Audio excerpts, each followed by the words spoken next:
So that was some nasty stuff. So we're just hoping that Stephen Wright pitches the way he has. It's hard to imagine he will every time out, but his knuckleball is definitely dancing, and he's getting guys out like he was a couple years ago. So that's a matchup I'm definitely looking forward to. And I mean, you guys must be really impressed with LeBlanc thus far. Oh yeah, I mean, once again, he's a substitute five starter, Erasmo Ramirez, he could stay, he can stay injured for as long as he wants because Wade is just kicking butt. And yeah, no, what really, I thought it was a fluke until he shut out the Sox, and then I thought, oh my God, I mean, because I expected you guys to shell him. I'm sure everyone else did, but yeah, no, he's been great, and I think, yes, he's slotted as the 5, but I would actually put him maybe 3 or 4 if he keeps this up. What really what was not a shocker was Leak getting shelled by you guys during the finale. He had a career 6 ERA against you guys, and what was it? It was a 5-run frame capped off by that Rafael Devers jack. But Wade is he's been great, and I'm just I'm just hoping that he can keep it up because he is a veteran. So it's not like a young guy fluke. At least I sure hope not. And this is his second stint with us, and boy, are we glad that it's kind of a happy accident that Erasmo is not pitching. I never like to wish an injury on someone, and I'm not, but just in terms of him being gone right now from that spot, because Wade he's been really, really tearing it up. And it's been great to see. It's been really great. Yeah, he's been killing it. I think the thing that surprised me the most about that start against us was not that he had 9 strikeouts and 2 hits. It was that he went 7 2/3, which was, a rarity for him. As most of the time he doesn't make it out of the 5th or 6th inning, and he pitches well during that time, but he just doesn't go deep into games. So if you can get him deep into games and get him starting to give 7 innings, I mean, he has like a little bit of a Erod thing where he just doesn't make it deep into games. And man, if you could get him going towards playoffs, he might be in your rotation for the playoffs, I think. But that's an exact matchup, and I think it'll be really good. I don't think that Wade LeBlanc's going to pitch the game of his career back-to-back starts, but you never know what could happen. And Stephen Wright, like Terry said, he's been pitching amazing, but will he keep it up every single start with the knuckleball? So that's kind of a toss-up. I think I'd lean more towards Wright and the Sox at home after today's offensive explosion than LeBlanc on the road pitching back-to-back career starts. I don't know about you guys, though. Yeah, I mean, I would of course hope for otherwise, but no, I would have to agree. I would say that our best shot is that middle game, and if that's the case, Mike Leake needs to suck up his Red Sox demons in one of the hardest ballparks to win in the MLB and just pitch really, really well. Or also that means that in that middle game, our offense needs to come alive, because for our really hot homestand, the homestand before you guys, where we played the more subpar teams, we won most of those games, but at the end of the day, we were not killing any of our opponents. And yes, all these one-run wins are a thrill, but that's the thing. They are too much of a thrill, and that's a low percentage way of winning, because there will be those games where there is a mistake made by either Diaz or someone else, and the opponent is just going to go out on top. It puts too much pressure on our pitching. So our hitting needs to have the kind of game you guys did in that Safeco finale. Just obliterate the opponent, and they just never look back. And especially at a place where one carom off of the monster, and it's a different game. So for sure, game 2 is our best shot, I think. It's interesting the way that we do match up, because Salesman lights out. So, I mean, I feel like we're going to be able to keep your offense at bay to some degree, and Wright's been pitching well. So same thing there. And he pitched well against you guys that last series. Sale hadn't. I don't think he was even in that series. And but Erod is very hittable, although he's 13-1. The Red Sox are 13-1 when Erod starts. So, and you got Leak going. So, I don't know. I mean, it's just whoever's bats show up. That's how it's going to play out. I feel like. Yeah, there could be a lot of runs this series. These games could be 6-5, 5-4, 7-6, just because the knuckleball's a question mark. LeBlanc normally doesn't go deep into games. Erod, can be hittable at times. And I don't think the third game will be anything more than a low running game. But Leak's awful against the Sox. So the first two games, you could see a lot of runs, and then it quiets down with Sale, and that makes sense for the Red Sox. We'll put up 12 runs in 2 games and score 1 run for Sale and lose, just because that's how it goes. One thing I'm seeing that I kind of like is having Wright go the game before Erod, because chances are you'll get 6 or 7 innings out of Wright. And if he gets shelled early where he's a knuckleballer, you could just leave him in. I mean, it's not going to kill him to pitch through it anyway just to save the bullpen.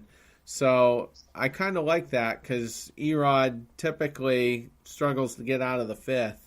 And if Wright pitches the day before, chances are there's going to be a rested enough bullpen to give Erod that support. And then Chris Sale will pitch the next day, and he's good for at least 6, if not 7, or maybe even 8, actually. So. Yeah, that's a really good point, and it just kind of it's a good setup for both teams, too, because you got LeBlanc, who had his career start against Boston to this year, now he's coming back to do it again. Like you said, Leak can kind of get some demons away from himself there. And, it could go against either way, but I think the Sox take 2 out of 3 of this one. What do you think, Charlie? It's impossible to know, really. I mean, that sounds reasonable, but there's so many what ifs. I mean, as we've pointed out. So the streakiness, if we were hitting a little bit better against the Twins, then I'd say definitely 2 out of 3, but I just don't know. I feel really good about the Sale start, I'll say that. And, now I'm starting to talk myself into it. I guess I feel great about that one, and if Leak, I guess, does what he does, then yeah, okay, 2 out of 3. But I just feel like we could get swept. I have no idea. If the only if you guys get swept, yeah, for sure. I mean, because we have never beaten Chris Sale back to his White Sox days, but we gave him a no decision. It was 4-0 White Sox at Safeco a couple of years ago. And Sale gave up 1 in the bottom of the 8th. And then their former closer, David Robertson, gave up like 4 runs in the 9th. So we beat Chris Sale without actually beating him. So I feel like the Mariners' best shot is if it's literally 0-0 the whole game until Sale's taken out, because he's just so tough. I mean, he's just amazing, and he's wicked, and his I'll never forget hearing him compared to as like being a young, shorter-haired Randy Johnson, which I for sure think he is, and he's just really something else. So yeah, it's got to be either a mutual shutout or our starter that day, Marco, just really pitches a gem of his own. Yeah, he got knocked around pretty good in his Yankees start. So, oh yeah, but this will just be a good test for him. If he can bounce back against a team like Boston, or just give you a quality start. Despite whether he wins or loses, I think it would still be encouraging going forward. Anyway. Yeah, it's the hope is that we will at least salvage a game, because I've seen this Mariner movie many times, and we lose a game like we did with that 5-run blown lead against the Yanks, and then it all goes to hell for like a 8 or 9 game stretch. So yeah, I don't think it's going to be a the start of a big losing streak, but that the what a loss like that can do to a team's psyche just really can, because we had only been winning games like that for the start of the year. Yet, of course, you can't win all of them, and it's just. But yeah, what hurts is that we had the Yankees on the ropes, and it's just really it. And also I've seen this movie so many times. There's an opposing player who's really struggling. He just can't find his groove, and then his like big hit against us propels him. And I'm hoping that that's not the case in terms of Giancarlo, because we just gave him so much confidence. My Soto Mojo colleagues, they were saying that too. We actually kind of officially made him a Yankee with that walk-off jack.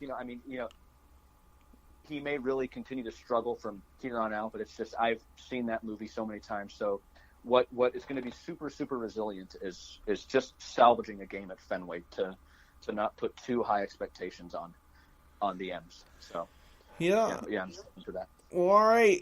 Why don't you, just in case everyone didn't tune in on the last episode we had you, why don't you just tell us about Soto Mojo? Yeah, so we are the Mariners blogging site for fansided.com. And Fansided is a subsidiary of Sports Illustrated. And every single pro team and a ton of college teams, they have their own websites too. The Sox have one. And I'm a contributor. I'm a volunteer writer. It's been really fun.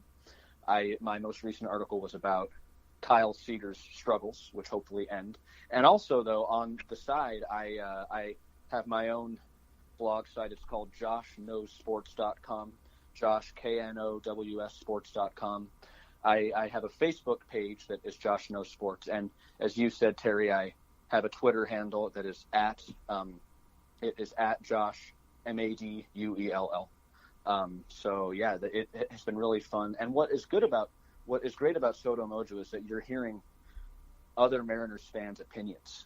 So me and this other guy today, we were kind of going at it about, we were kind of blaming Yankee Stadium for having its cheap, small dimensions for James Paxton's home runs. Yet, like realizing it, it's easy to complain about the ballpark when your team loses.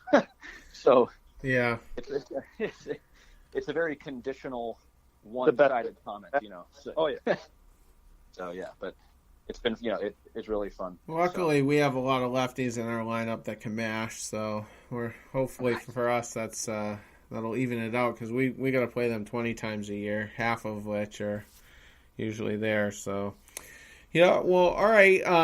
You'll get the Twitter notifications, and everybody can access your Twitter handle through those throughout the week, and catch the links for your sites right on your profile. So thanks again for joining us. And thank you, guys. If we don't have you on the show before the playoffs, I'd love nothing more for you guys to wiggle into one of those wild cards anyway. So yeah, no, I appreciate it, guys, and I hope that we both chase our respective first place division rivals. And yeah, it could very well be a October either wild card game at Fenway. Safe, yeah. I hope you guys kick those Yankees' butts. I can't stand them. Yeah. So, yeah. Well, maybe we'll both hit the jackpot and force the Astros and the Yankees into the wild card. How's that sound? Exactly. Yeah, 2015 rematch. Yeah, true. Absolutely. That'd be great, guys. All right. Have a good night, man. Same, guys. Take care. Josh Maduell taking some time out of his evening to talk with us, which is always cool because he's on the West Coast. So you got two different life schedules, or three rather. There's three of us. So it's nice when it works out to have them. And David, we'll just go over the. We didn't have time to sneak the Herrera deal in. And yeah, or Herrera and maybe Machado. Who knows? Yeah. That's not hot and heavy at the moment anyway. But with